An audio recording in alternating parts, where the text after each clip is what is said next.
Nakakainis experience part 2.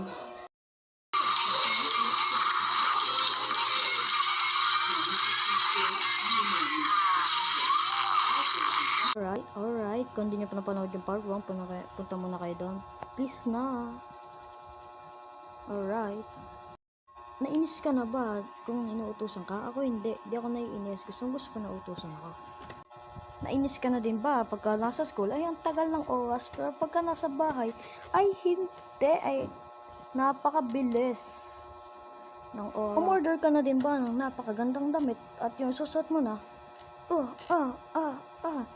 sino man ang nagbebenta nito? Thank you, ah. Nainis ka na din ba sa mga taong napakahawat kahit di mo naman gusto?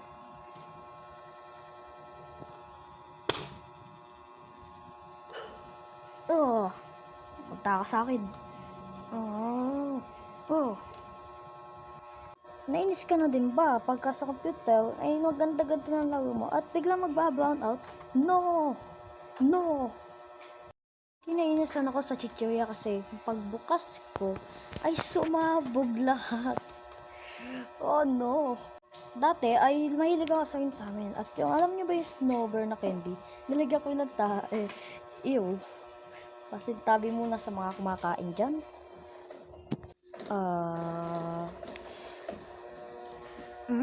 Tae! Dati nainis na din ako sa ate ko kasi alam niyo ba yung Lego? Ayun, kinalat niya yun. At ganun na lang kainis ko yung kinalat niya yun.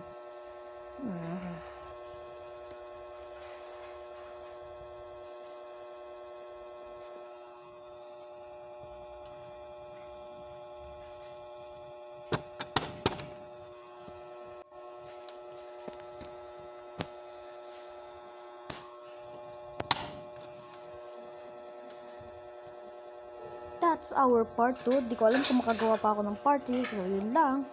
At shoutout sa isa na nakalimutan kayo pangalan. At mag-subscribe kayo sa channel ko. At para ma-update kayo sa every video ko. So, yun lang. Bye-bye!